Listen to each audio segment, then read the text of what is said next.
நாங்க இப்ப என்ன பண்ண போறோம்னா ஃப்ரூட் கஸ்டர்ட் பண்ண போறோம். மணி இப்போ 9 மணி ஆகுது. நேரம் உட்காந்து பண்ணிக்கிட்டு இருக்கோம். எல்லாமே மேடம் தான். இது எப்படி பண்ணணும்? எப்படி பண்ணணும்? எதை பார்த்து பண்ண? எல்லாம் பார்த்து தான், யூடியூப் பார்த்து நாங்க செய்யறோம். சரி, எப்படி எல்லா ஃப்ரூட் நட்ஸ் எல்லாம் கட் பண்ணி வச்சுக்கலாம். பால் நல்லா காய்ச்சிட்டு நம்ம பாதாம், பிஸ்தா, முந்திரி, குங்குமப்பூ இதெல்லாம் போட்டு அரைச்சிட்டு அப்படியே பால்ல நம்ம சேர்த்துட்டு இந்த ஃப்ரூட் கஸ்டர்ட் ஸ்பெஷலா யாருக்காக செய்யறோம்னா, என் தம்பி சென்னையில இருந்து ஊருக்கு வந்திருக்கேன். அவனுக்காக ஸ்பெஷலா செஞ்சு வச்சிருக்கோம்.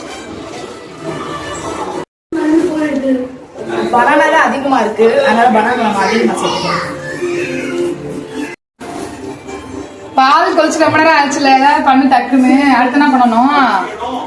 அப்புறம் பாலை எடுத்து ஃப்ரூட்ஸ்ல ஊற்றி ஹனி ஊற்றி கட் பண்ணி வச்சிருக்க நட்ஸ் அப்படியே தூவி சர்வ் பண்ண.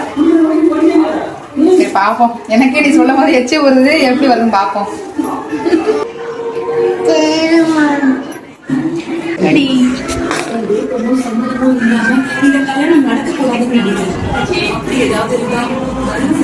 ரெடி.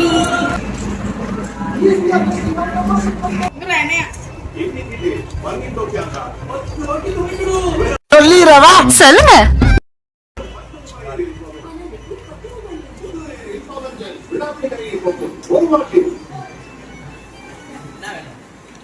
சூப்பரா இருக்கு.